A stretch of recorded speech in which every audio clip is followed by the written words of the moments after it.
Mesdames et messieurs, bonsoir. Je suis toujours très content de vous retrouver dans le cadre de votre émission, l'émission des personnes intelligentes. Je parle ici de ce magazine Dites-moi tout.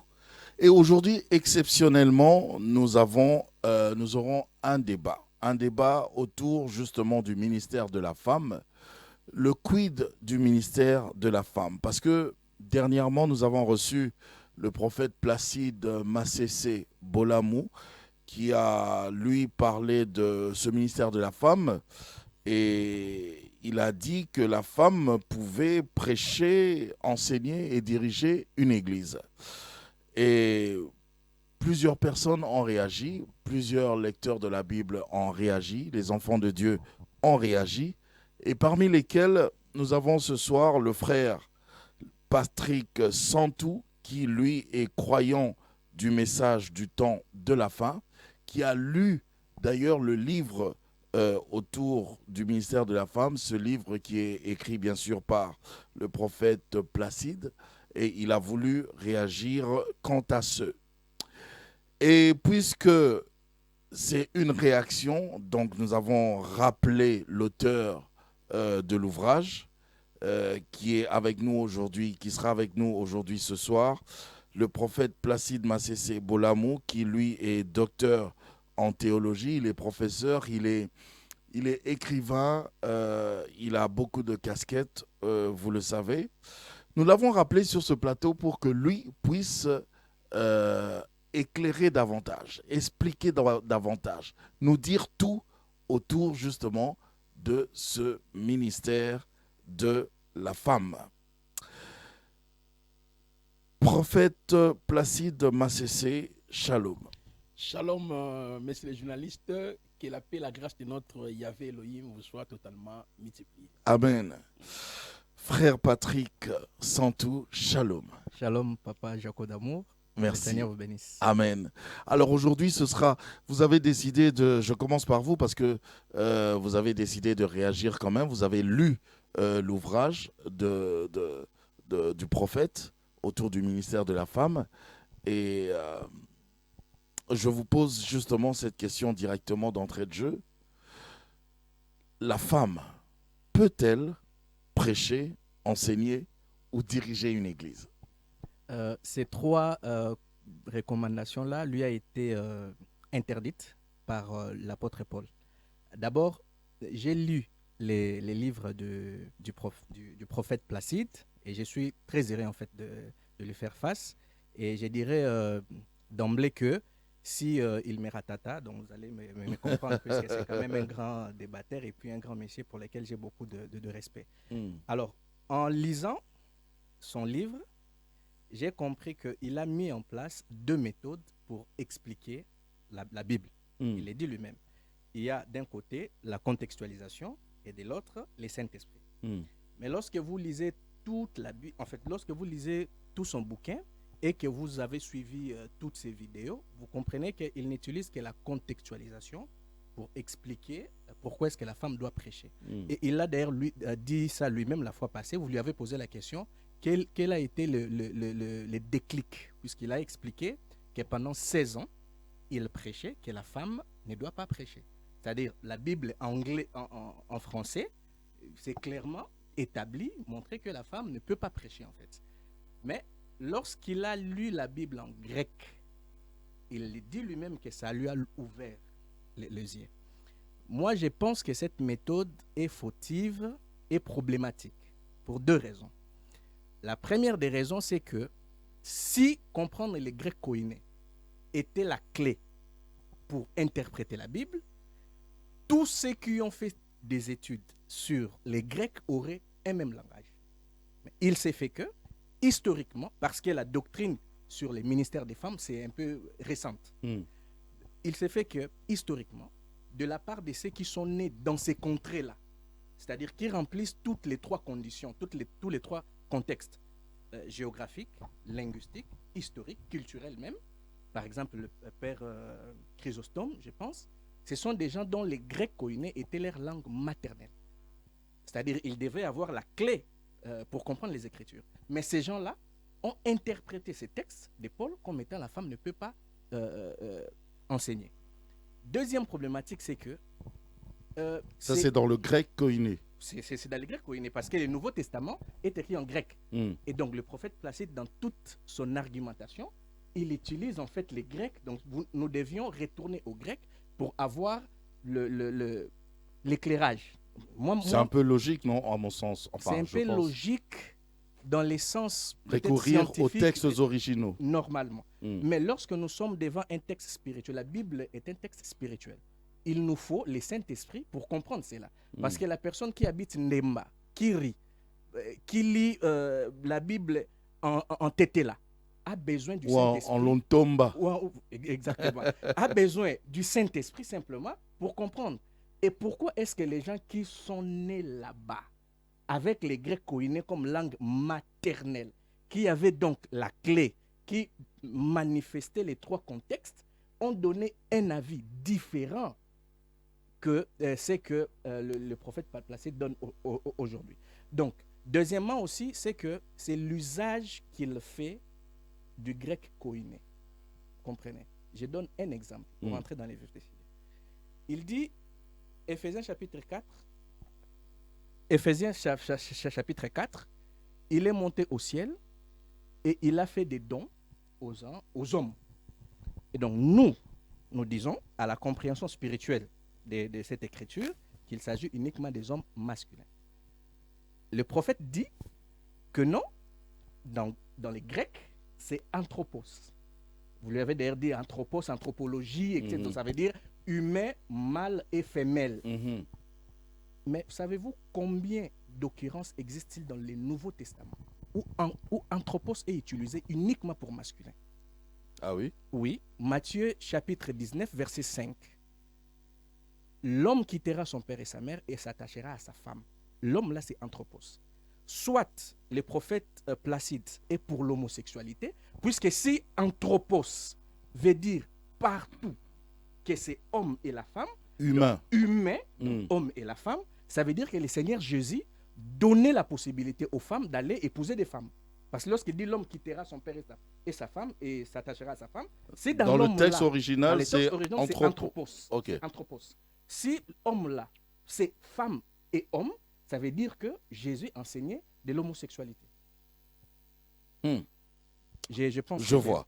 D'accord. Ça s'annonce bien là, prophète Placide. Là, on vous a carrément bloqué. Très bien. Merci beaucoup, monsieur le journaliste. Je dirais Baruch Ata Adonai Elohim Melera Olam Yehoshua l'unique et le véritable Hachem.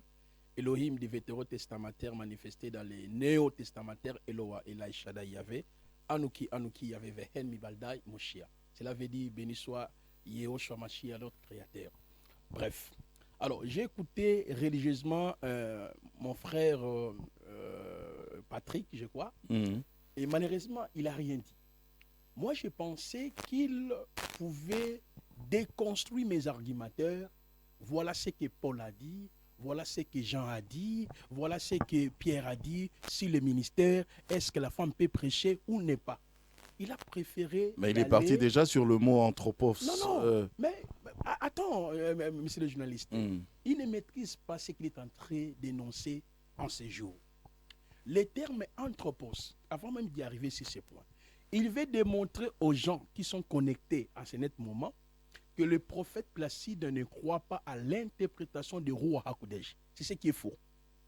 Moi, je crois que le Saint-Esprit, je l'ai dit ici, pour comprendre la Bible, de prime abord, vous n'avez pas besoin de l'hébreu et le grec ou l'araméen. Si cela était la conditionnalité, j'avais dit ici, qu'en est-il de ceux qui sont en Grèce et de ceux qui sont en Israël? Voyez, ils peuvent interpréter correctement la parole. Mais j'avais dit, l'hébreu et le grec sont toujours importantes parce que ce sont des langues importantes qui peuvent nous aider à mieux comprendre les textes bibliques. Prenons l'hypothèse. Il dit le terme anthropos. Bon, moi j'enseigne les grecs. Lui ne maîtrise pas les grecs. Je ne vais pas trop être technique pour ne pas peut-être embrayer ceux qui nous écoutent. Mais je dois rester dans les termes anthropos. Anthropos veut dire seulement genre. OK? Donc, anthropos n'a rien à voir avec ce qu'il lui voulait dire. Humain. Non, veut dire genre. C'est-à-dire. Le genre. Voilà, veut dire l'humanité, veut dire l'être humain. Mhm. Et l'anthropos, même dans les textes du grec, est utilisé aussi pour homme.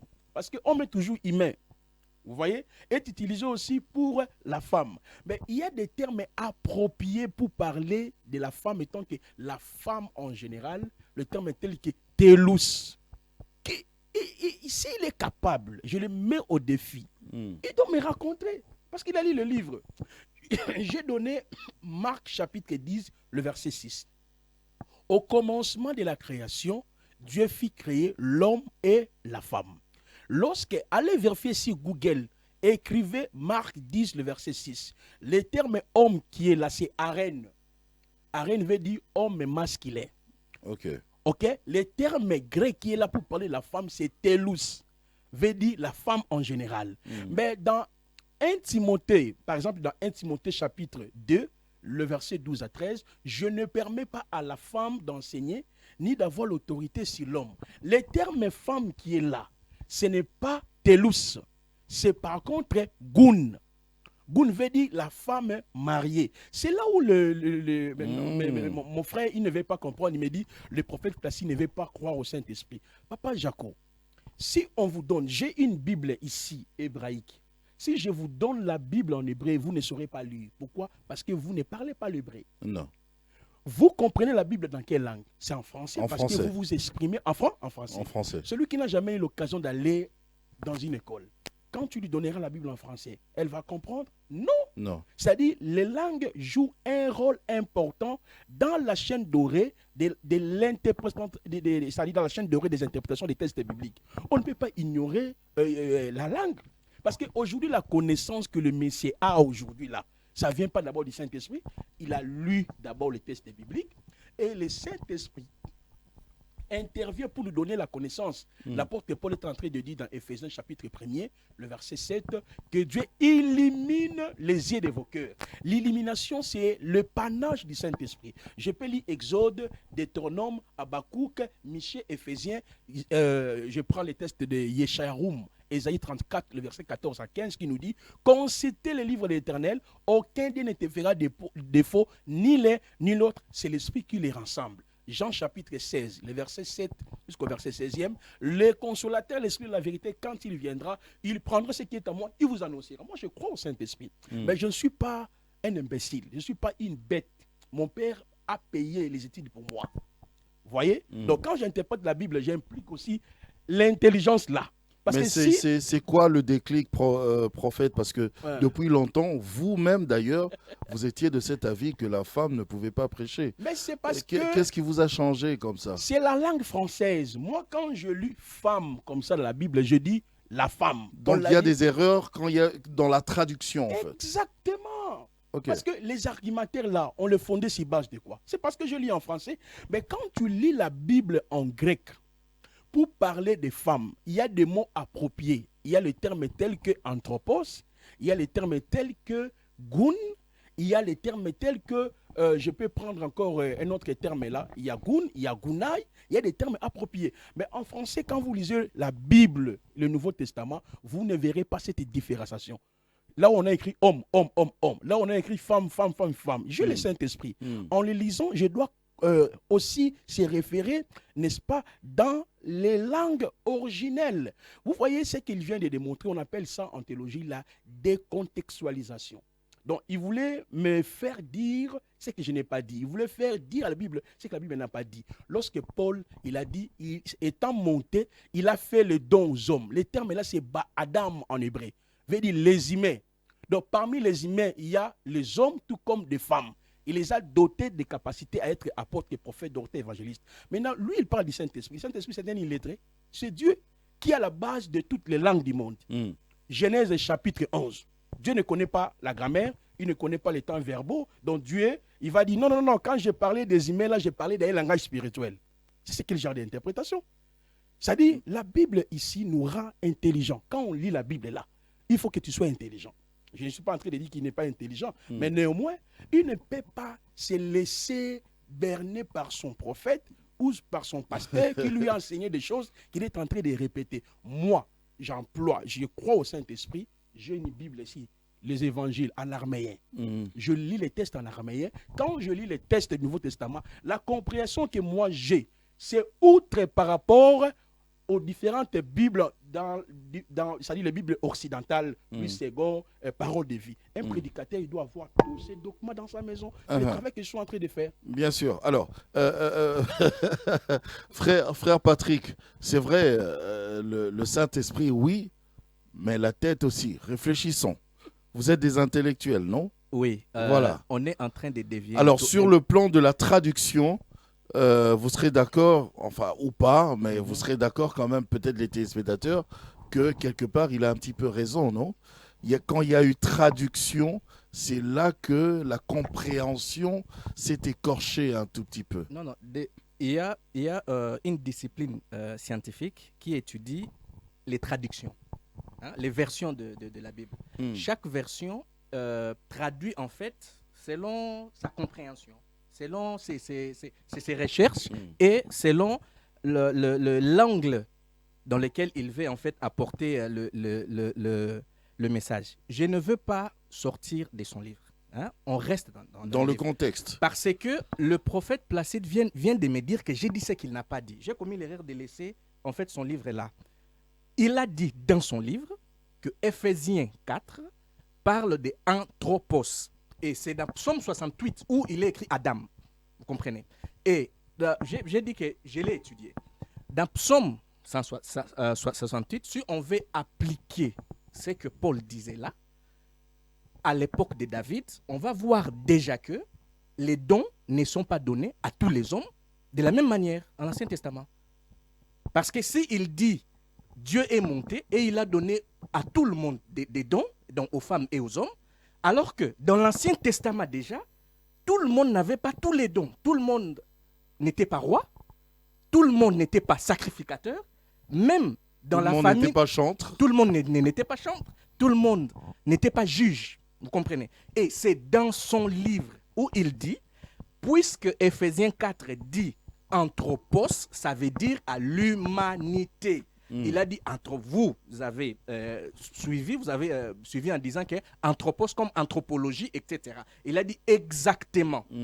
Par conséquent, les dons ici éphésiens, les dons pasteur, docteur, apôtre, ça se donne à tout le monde. Si on prend ces principes-là, on applique ça à d'autres passages de la Bible, ça ne tient pas. Et j'ai donné... Où se trouve votre souci?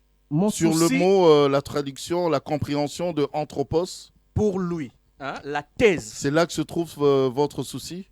J'aimerais en fait me faire comprendre. Oui. La thèse du prophète Placide est que, puisque les dons, la Bible dit les dons sont donnés aux anthropos, ça veut dire que et les femmes et les hommes. Et les hommes, donc oui. Nous ne pouvons pas exclure les femmes ici parce qu'on a utilisé le mot anthropos.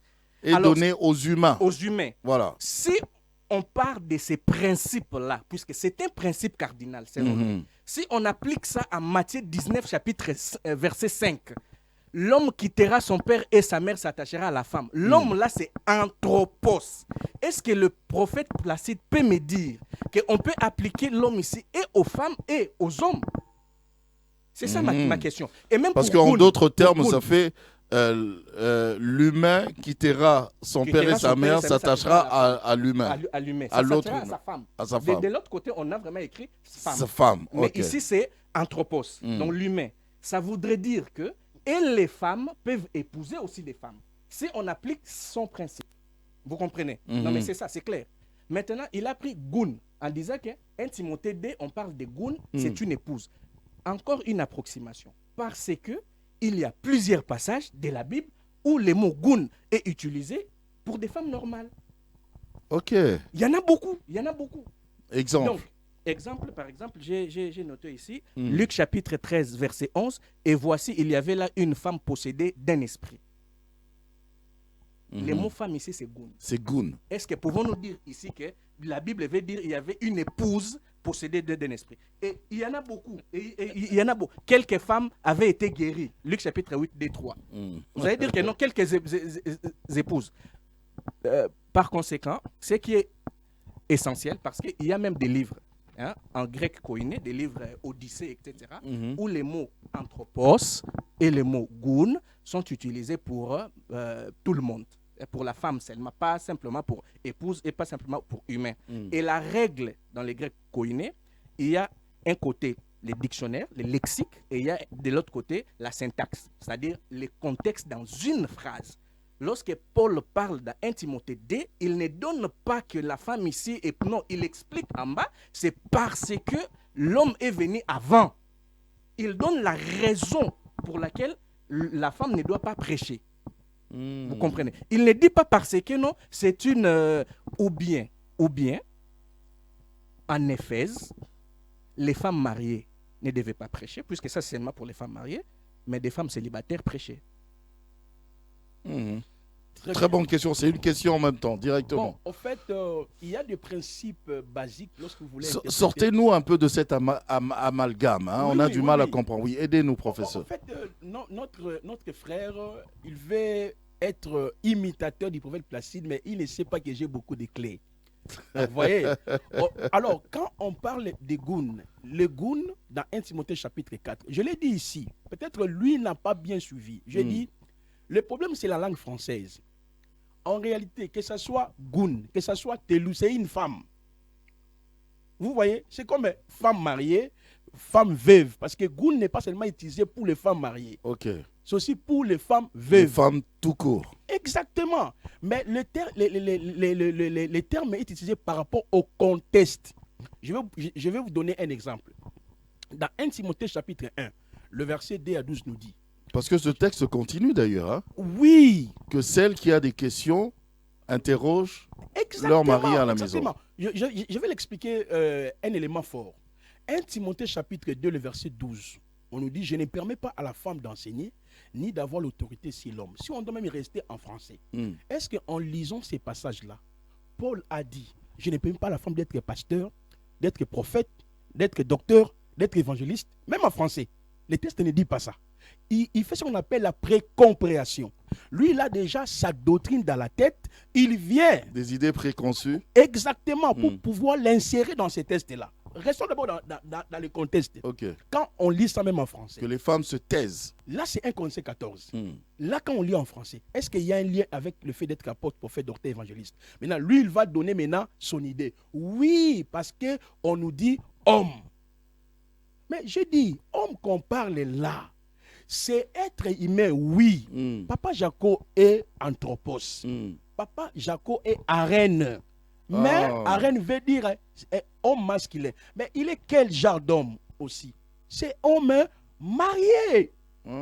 L'essence contextuelle, c'est pour cela dans 1 Corinthiens 14, il dit que les femmes se taisent dans les assemblées car il ne leur est pas permis de parler. Si elles ont des questions, elles doivent demander à leur mari. Tu vois les traducteurs, le même mot en heure en grec. Ici, il a mis homme, là-bas, il a mis mari. Si lui, second que lui, il suit là, il avait mis mari dans 1 Timothée chapitre 1, 2, 12. Il n'y aura même pas ce débat ici.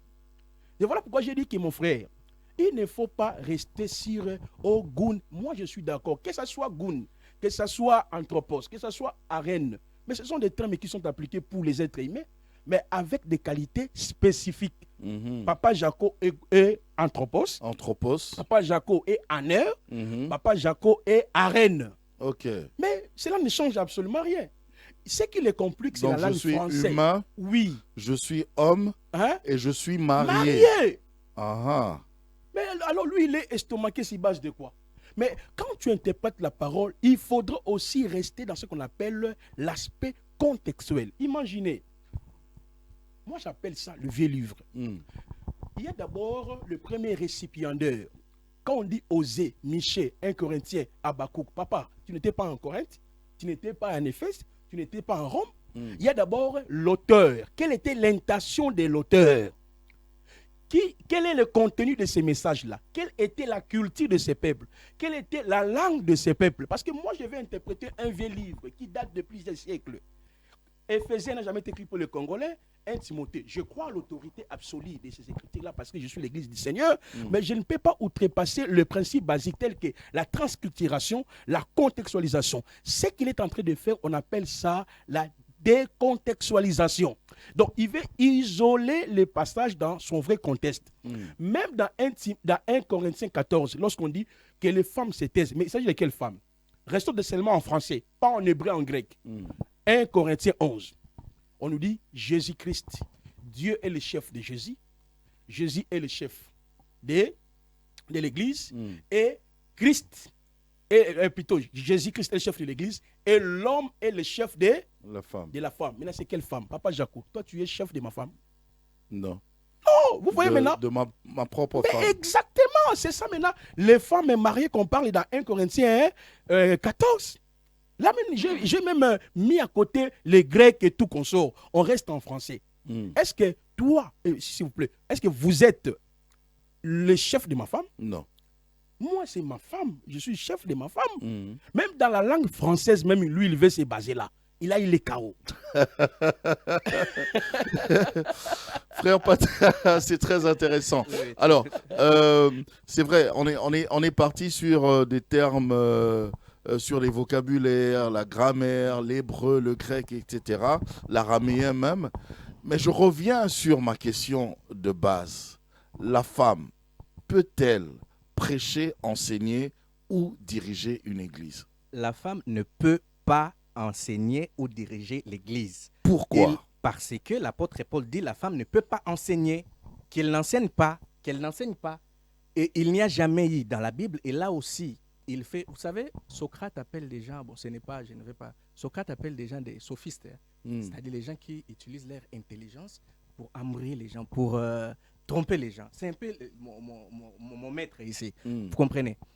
Je suis dans son livre, lorsqu'il parle des contextes culturels. Mais l'Empire romain, c'est l'un des empires les plus cosmopolites. C'est-à-dire qu'il n'existait pas dans une ville, tous avec une même culture. Non. Parce qu'en Rome, il y avait des Juifs. Un peu comme Kinshasa, qui est un peu comme Kinshasa. La ville vraiment cosmopolite. Exactement. Oui. Et les épîtres sont envoyés aux chrétiens qui sont à Rome, aux chrétiens qui sont en Corinthe, aux chrétiens qui sont à Galate, etc., etc. Donc, c'est une communauté de gens qui est composée des Juifs, des Romains, des Grecs, des Turcs, des Arabes, qui se retrouvent devenir des chrétiens. Donc, il ne faut pas se cacher derrière la culture grecque de l'époque pour dire que non, lorsque l'apôtre Paul parle ici, il s'est basé en fait à Éphèse, il y avait des femmes. Non, il s'adresse aux chrétiens. Et d'ailleurs, dans la plupart de ces lettres, l'apôtre Paul dit, lorsque vous allez finir à lire cette épître, envoyez ça aux chrétiens qui sont à Laodicée, aux chrétiens qui sont à Colossie, etc., etc. Alors, donc, s'il y avait des problèmes spécifiquement culturels, ces lettres devaient rester uniquement aux Éphésiens. Puisque l'Église est universelle, il y a une loi pour tout le monde. Et lorsqu'il dit non, il croit aussi au Saint-Esprit. Oui, il a dit qu'il croit au Saint-Esprit. Mais son argumentation, son développement est basé sur des contextes linguistiques, historiques, etc., etc. Alors, qu'est-ce que vous faites de ce passage qui dit qu'au dernier moment, je répandrai mon esprit sur toute chair, vos fils et vos filles prophétiseront? Oui, prophétiser. Et ça continue d'ailleurs, oui. Vos vieillards auront des visions, etc., etc. Tout le monde, puisque lorsque vous êtes baptisé dans les corps de Christ, c'est ça l'Église. L'Église il n'y a qu'une seule Église universelle. C'est les corps de Christ. Et dans ces corps-là, il y a des membres. Comprenez? Et il y a des dons dans ces corps-là. Des visions, des prophéties, etc., etc. Donc, lorsque le Saint-Esprit arrive et que nous sommes baptisés dans le Saint-Esprit, des femmes auront des visions, ils auront des prophéties. Mais maintenant, pour administrer les gens qui se réunissent quelque part, ce que nous appelons des assemblées locales, l'apôtre Paul a mis des règles. C'est comme il dit que non, il a aussi, comme dans son livre, il dit, le ministère veut dire diakonios, c'est un service, ce n'est pas genré, etc. Mais bien sûr, Jésus-Christ a donné sa vie.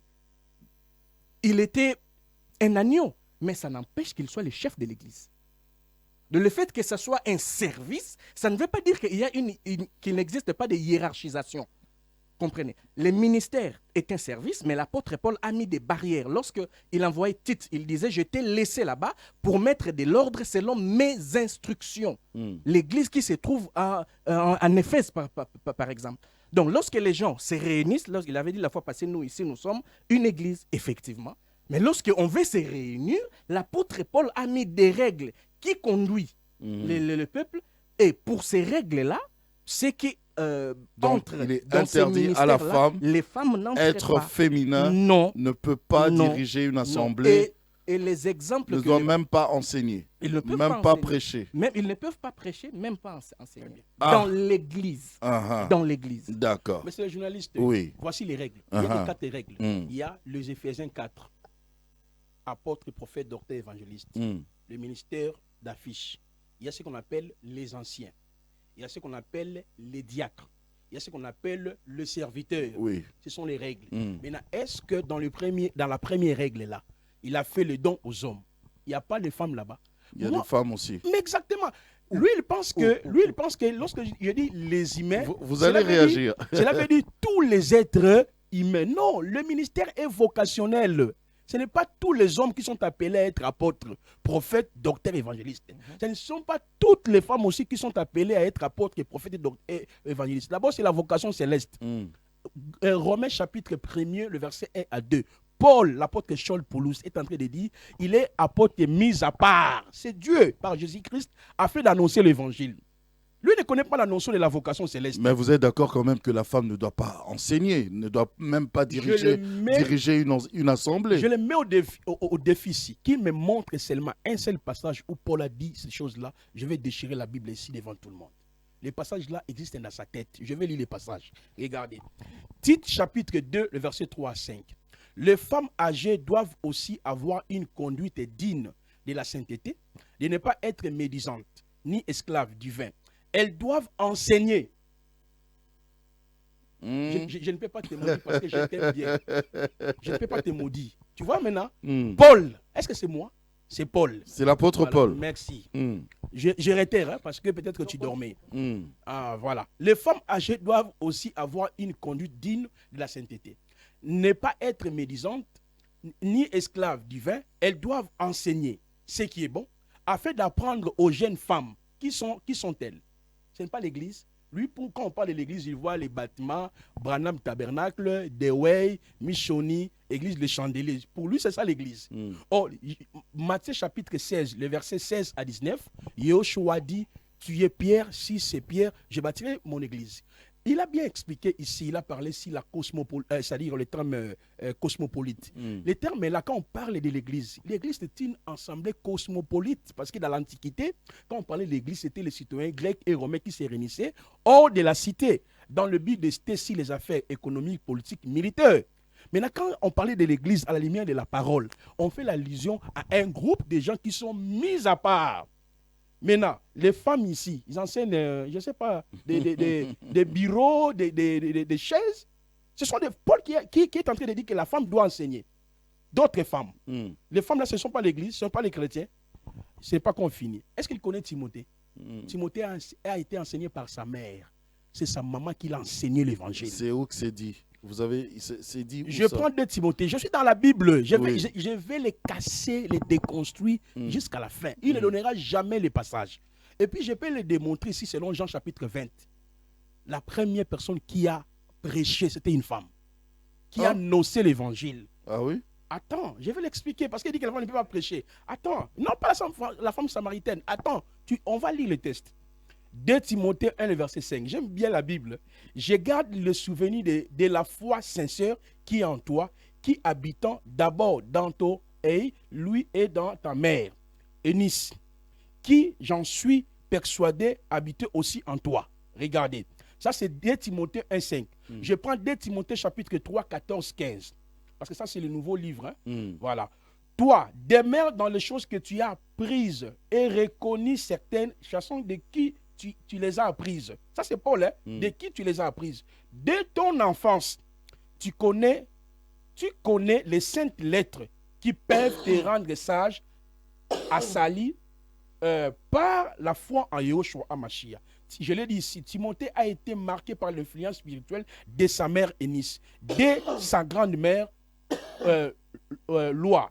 Cela montre que des femmes peuvent jouer un rôle majeur dans la transmission de la foi, de la piété, de la connaissance des Écritures. Pour terminer, papa Jacob, parce que je vais maintenant l'enseigner. De Timothée chapitre 2, le verset 1 jusqu'au verset 2. Paul, parce qu'il croit à l'apôtre Paul, il dit, ce que tu as reçu de moi, ce que tu as entendu de moi, ça c'est Paul qui parle à Timothée. J'ai aimé, tu aimes à ton poste, ça fait des recherches, non? Il est écrit quoi? Ce que tu as entendu de moi, enseignez-le aux hommes. Les hommes là, ils doivent faire quoi? Ils doivent enseigner aux autres. Alors maintenant, si le terme homme, anthropos, veut dire homme et femme. Ça dit, Timothée a reçu quoi? L'enseignement auprès de l'apôtre Paul, et il devait faire quoi? Enseigner ça aux femmes et aux hommes. Et en retour, ils vont faire quoi? Enseigner aux autres. Où est-ce que Paul a interdit à une femme d'enseigner ou de diriger une église? Montrez-moi les textes bibliques. Si vous me montrez, je te promets, je promets tous ceux qui sont connectés, je vais déchirer cette Bible. Ça, c'est une Bible hébraïque. Vous voyez? C'est plus de 600 €. Je vais déchirer ça ici. Mais si le passage là n'est pas là, il ne faut pas entrer dans la philosophie. Alors, puisque, comme je vous avais dit, nous n'avons que 45 minutes, je vous laisse le temps de conclure quelque chose. Vous avez 5 minutes et comme ça, le prophète aussi va conclure. Les livres du prophète Placide, c'est est-ce que la femme peut prêcher, enseigner ou diriger une église. Et dans cette église-là, il s'agit de l'assemblée locale. C'est comme ça que, je pense que c'est ça, il s'agit de ça. C'est ça. Et dans une assemblée locale, il n'existe aucun passage où une femme enseigne dans l'assemblée locale. Il donne Tite. Or, s'il me dit que Tite dit les femmes doivent enseigner de jeunes femmes, peut-il créer une autre doctrine autour selon laquelle les femmes n'enseignent que les femmes? L'enseignement dont il est question ici, là, il ne s'agit pas dans une assemblée locale. Il ne s'agit pas de ça.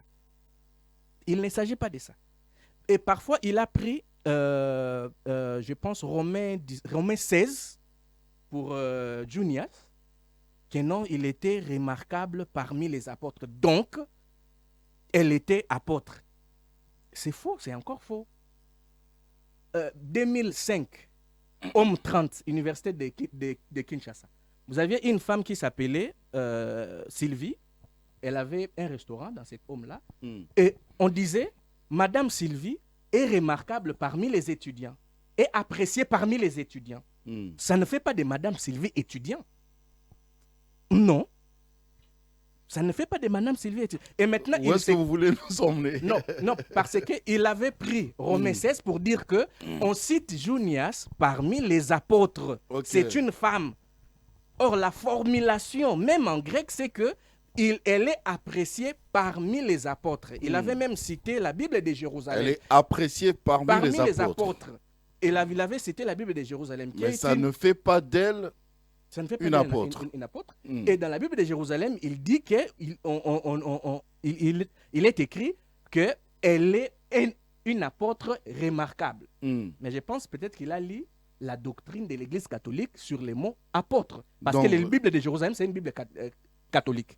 Donc finalement, toutes nos mamans qui sont pasteurs, qui prêchent, qui dirigent des églises, doivent arrêter. Elles rendent un service en Dieu en dehors de la volonté de Dieu. Ah, voilà. Elles doivent arrêter alors. Je ne pense pas qu'elles vont arrêter, mais je crois que vous dites quoi? Moi, je pense qu'elles doivent arrêter. Pour respecter la parole, elles doivent arrêter parce que l'apôtre Paul l'a interdit. Ah. Il y avait beaucoup de choses à dire, mais oui, bon, l'État est bien parti. sûr. On pourra organiser encore une deuxième émission, il n'y a pas de problème. Oui, prophète.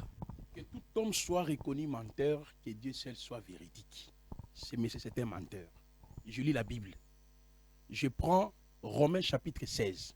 Je prends la version de Tob. Il est écrit: Saluez Andronicus et Junias, mes parents, ça c'est Paul, hein, mes compagnons de captivité, ils sont des apôtres éminents. Est-ce que c'est moi qui ai dit ça, papa? C'est pas Placide. Voilà pourquoi je vous dis, vous achetez une petite Bible de 5000 francs de Louis II, pour vous seulement il est écrit.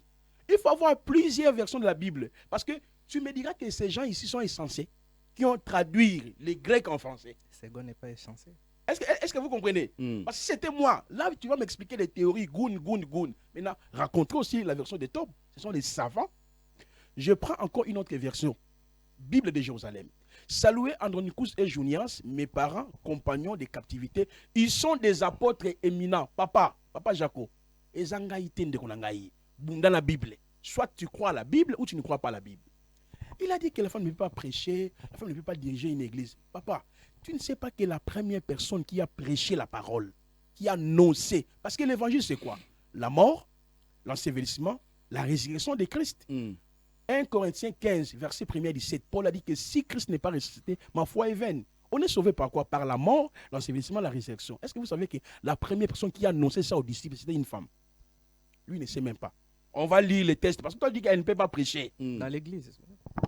Quelle église? L'église, c'est toi et moi. Nous sommes l'église. Quelle église? C'est différent. Vous voyez? Mais il y a vous avez parlé locale et universelle. C'est écrit où? Assemblée locale et universelle. Là, tu l'as dit, vous-même, vous l'avez dit dans votre livre. Vous voulez vous contredire? Non.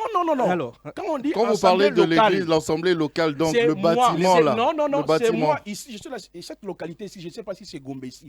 C'est ça l'église locale. C'est faux. C'est ça l'église locale. Ce n'est pas ça. L'église locale est liée à un homme. Vous avez parlé de quelle église? Je parle de moi Placide. La femme qui peut diriger une église, laquelle? Quelle église? Les saints, tous les saints. L'assemblée des saints. Exactement. Les saints là se retrouvent dans telle localité. Je vais lire, tu vas, papa, la parole est têtie. Jean chapitre 20, le verset 17. Yehoshua lui dit, ne me retire pas. Ici, c'est après sa résurrection. Car je ne suis pas encore monté vers mon Père, mais va vers mes frères, c'est-à-dire les disciples. C'est une femme qui a prêché la résurrection de Christ. Et dis-leur que je monte vers mon Père et votre Père, vers mon Dieu et votre Dieu. Marie de Magdala alla annoncer. C'est quoi l'évangile? Annoncer la mort, l'ensevelissement, la résurrection de Christ. C'est ce que Pierre a fait. Pierre l'a fait le jour de la Pentecôte. Mais une femme, la première, a prêché Pierre, a prêché les 11 apôtres là. La mort, l'ensevelissement, la résurrection de Jésus-Christ. Si cela c'est faux, je vais déchirer la Bible. Il ne peut jamais le contredire. Mais ça ne fait pas d'elle une enseignante. On est d'accord. Mais quand on dit on est enseignant, cela veut dire quoi? On parle de Jésus-Christ. Enseignant docteur, on révèle Jésus-Christ. On explique Jésus-Christ. C'est ça être enseignant. Docteur, on fait Jésus-Christ. Donc, mais c'est le journaliste. Vous avez vu la difficulté que mon frère a présentée devant tout le monde. Moi, je pensais même qu'il allait déconstruire chaque argumentaire. Par exemple, 1 Timothée chapitre 2, voici le vrai contexte. Parce que moi, j'avais dit 1 Timothée chapitre 2, c'est le contexte qui est rattaché seulement dans le mariage. Ça n'a rien à voir le fait d'être apôtre prophète. Il a dit amen, parce qu'il n'a pas contredit ça. Mais lui, il voulait goun. Il est tombé. J'ai donné 1 Corinthiens 14. C'est parmi les versets que lui, il utilise pour dire que la femme ne peut pas être pasteur et prophète. Je dis, cette femme-là, même si on va rester en français, lisez 1 Corinthiens 11. C'est une femme mariée. Ça n'a rien à voir avec le fait d'être pasteur, prophète, docteur. Paul est en train de traiter la problématique des comportements des femmes mariées dans les assemblées. Maintenant, si lui, il a un passage où Paul, ou Pierre, ou Jésus-Christ aurait-il interdit explicitement à la femme d'être pasteur et prophète? Moi, je déchire la Bible. Je viens de lire Romains chapitre 16. On démontre qu'une femme était apôtre. J'ai donné Éphésiens 4. La femme est appelée. J'ai dit que le ministère est vocationnel. Ce n'est pas tous les hommes qui sont appelés à être pasteur et prophète. Ce n'est pas toutes les femmes. Si Dieu s'est révélé à la femme X, dit que je t'ai établi à être pasteur, prophète, où est le problème là? Mais il ne faut pas mentir au nom de Paul, il ne faut pas mentir au nom de la doctrine. Le terme la sainte doctrine est utilisé 4 fois. Qu'il me montre où est-ce que Paul a dit ce que lui l'affirme comme doctrine. Bon, nous sommes tous les enfants de Dieu, non? Oui, exactement. Nous utilisons tous la Bible, non? Mais pourquoi autour de notre propre, constitution, on se bat comme ça? Parce que finalement, on est à la fin, mais on n'est pas tombé d'accord. On ne sait pas si la femme peut prêcher ou pas. Non, la Bible a déjà tout donné. J'ai donné les passages. Paul dit que les femmes peuvent enseigner. J'ai donné les passages. Le frère Patrick est contre tout ça. Mais il est contre, il n'a pas de Il a même dit que les pasteurs femmes font la volonté de Dieu sans la volonté. Hein? C'est-à-dire, elles servent Dieu sans la volonté de Dieu. C'est quoi la volonté de Dieu? C'est de La croire en volonté de Jésus-Christ. Dieu, la volonté de Dieu, c'est d'obéir à ce que Paul a dit. Paul a dit, même si un ange du ciel vient et enseigne autre chose, comme ce que le prophète Placide est en train d'enseigner, il se cache derrière les Grecs pour dire ce que l'apôtre Paul n'a pas dit. L'apôtre Paul il n'y a jamais une femme qui a dirigé une assemblée. Donc voilà, c'est J'ai ça des la femmes. volonté de Dieu. J'ai des femmes Non, qui il y ont en a- dirigé l'assemblée. Non, il n'y en a pas. 1 Corinthiens 1, le verset Qui? 11. Qui? Allez lire. 1 Il n'y Corinthiens en a 1, pas. le verset J'ai lu votre livre, il n'y en a pas. Il y en a pas. Merci prophète Placide, merci frère Patrick Santou. Je crois qu'on devra organiser une deuxième émission. Je vais demander à la production peut-être de nous donner 1 heure. Hein? On va voir ce que ça va donner. Mais en tout cas, portez-vous bien. Je sais que les questions, vous en avez toujours. Envoyez vos questions, écrivez vos questions en commentaire et on va rappeler nos débatteurs pour essayer de nous éclairer davantage. Portez-vous bien, bonne suite de programme sur Six TV. Au revoir.